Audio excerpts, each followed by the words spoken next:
Le 18 septembre 1740, le commodore George Hanson quitte l'Angleterre avec 8 navires et 1854 hommes pour aller titiller les forces espagnoles dans le Pacifique. Il reviendra 4 ans plus tard avec un seul navire et seulement 188 survivants. Sur les 1415 décès, 70% sont attribuables à une maladie, le scorbut.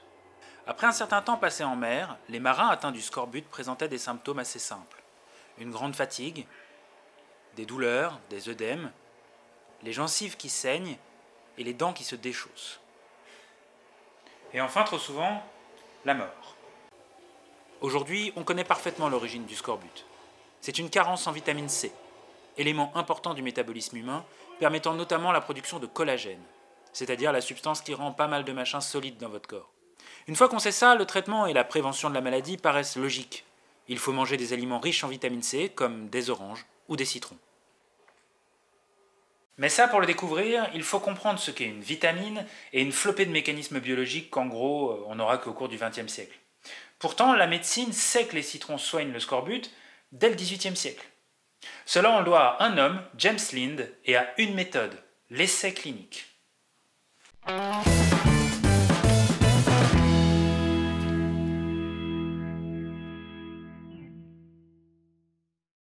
James Lind est un médecin écossais né en 1716 à Édimbourg. Après avoir terminé sa formation, il rejoint la Marine royale où il devient assistant chirurgien de bord du vaisseau du capitaine Haddock. Ouais, le capitaine Haddock. Il devient rapidement le chirurgien principal de bord du HMS Salisbury, navire anglais qui patrouillait au large des côtes françaises durant la guerre de succession d'Autriche, et ce jusqu'en 1748. Et à cette époque, même si c'est parfois un petit peu exagéré, la cause numéro 1 de décès sur les navires anglais était le scorbut. Alors que bon, quand on y réfléchit, ils étaient en guerre quand même. Logiquement, on aurait pu penser que c'était plutôt les armes des ennemis. Non, le scorbut. James Lind disait d'ailleurs à ce sujet que pour lui, le scorbut avait fait beaucoup plus de victimes que toutes les armes françaises et espagnoles réunies. La compréhension de la maladie à l'époque est franchement pas terrible. La médecine est toujours dominée par la pensée d'Hippocrate et par la théorie des humeurs. Dans cette théorie, le scorbut est dû à un défaut d'équilibre de la bile noire. Et ça doit être causé par la fainéantise ou par l'air trop froid et trop humide. Du coup, les traitements proposés par les médecins sont parfaitement inefficaces. Et vas-y qu'on fait des saignées, vas-y qu'on fait des purges. Ils avaient vraiment la manie de vouloir systématiquement vider les gens. Bon, au moins ça évite les agonies trop longues, mais bon. Mais les médecins recommandaient aussi certains traitements à base d'aliments, de plantes ou de substances particulières. Et James Lind, voyant que ça marchait quand même pas terrible, se posait la question s'il n'y en avait pas quand même au moins un qui tienne la route. Qui tienne la mer. Du coup, pour voir si un traitement fonctionne, James Lind va avoir une idée innovante. Le 20 mai 1747, 12 hommes d'équipage du Salisbury sont atteints des symptômes classiques du scorbut. Fatigue, saignement de gencives, déchaussement des dents, etc. Il va alors mener une expérience sur eux, une expérience qu'on appellerait aujourd'hui un essai clinique contrôlé. Il va regrouper ses patients par paires et chaque paire recevra un traitement différent. Mais avant de faire cela, il va s'assurer que chacun des marins de son expérience a les mêmes conditions de vie. Les marins devaient dormir dans la même pièce sur le navire, devaient consommer la même alimentation et devaient pratiquer la même activité, à savoir du repos.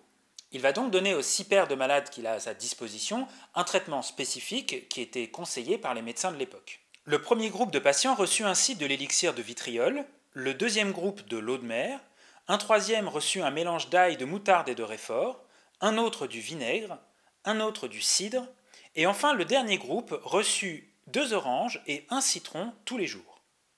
Quelques jours après le début de son expérimentation, le résultat est sans appel, et je cite James Lind.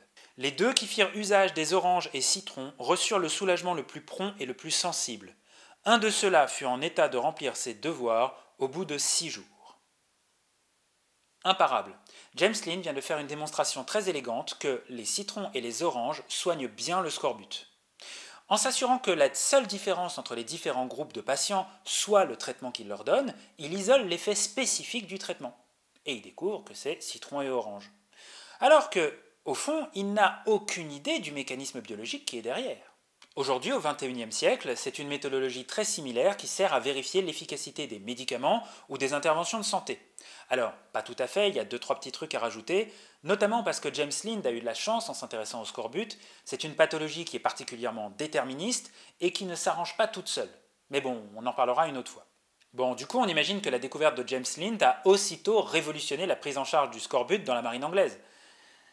Non, pas du tout. En fait, il n'a sûrement jamais vraiment perçu toute la portée de ce qu'il avait découvert. En 1753, il publie un livre traité sur le scorbut, 400 pages bien velues, dans lesquelles, bien qu'il décrive son expérience sur le Salisbury, il ne recommande pas l'utilisation de citron et d'orange pour prévenir ou guérir le scorbut. Et ce, en fait, pour plusieurs raisons. Lind est un médecin convaincu par la théorie des humeurs. Pour lui, le scorbut est dû, alors peut-être à des problèmes alimentaires, mais principalement à l'humidité et au froid contenu dans l'air. Du coup, qu'une substance particulière comme les oranges ou les citrons puisse prévenir, voire même que leur absence soit la cause du scorbut, lui est parfaitement incompréhensible. Globalement, il a le même problème que John Snow, c'est-à-dire que les théories et les hypothèses sous-jacentes, théorie des humeurs, machin, tout ça, sont plus importants que les résultats de ses propres expérimentations. La démarche hypothético-déductive, à l'époque, c'est pas encore gagné. Et c'est franchement dommage, parce qu'il avait certainement commencé à percevoir le problème. Dans la 3e édition de son traité contre le scorbut, il écrit « L'attachement à de fausses hypothèses et à des théories délirantes empêche la perception de la réalité. Il est peu probable que l'on découvre le remède du scorbut à partir d'hypothèses a priori. » Si seulement il l'avait appliqué à lui-même. Mais il faut dire aussi qu'il a fait une très grosse erreur.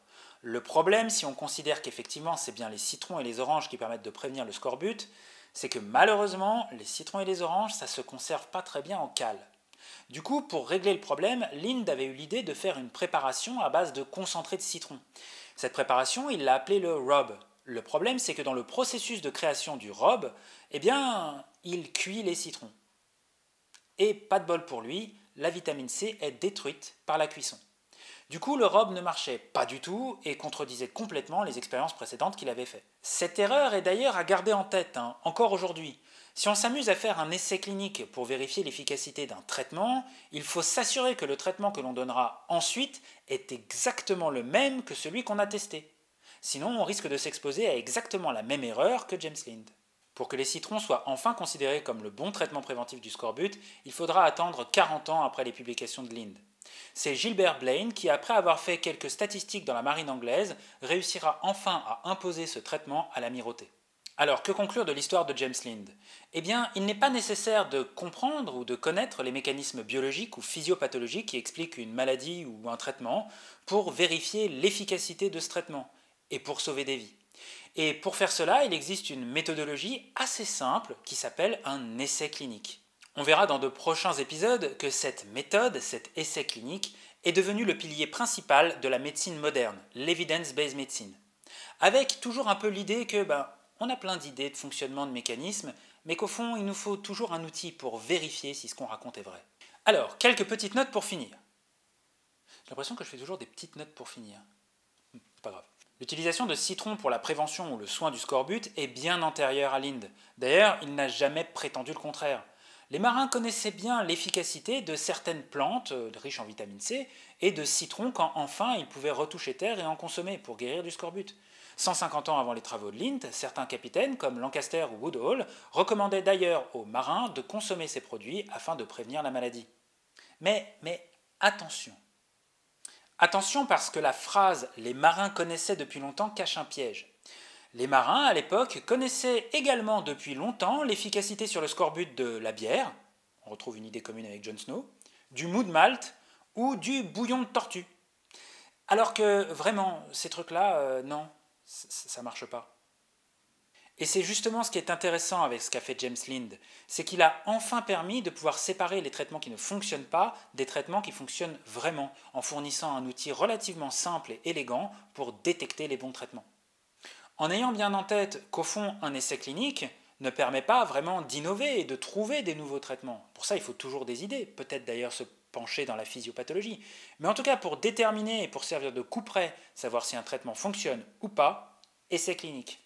Citron, bouillon de tortue, choisissez.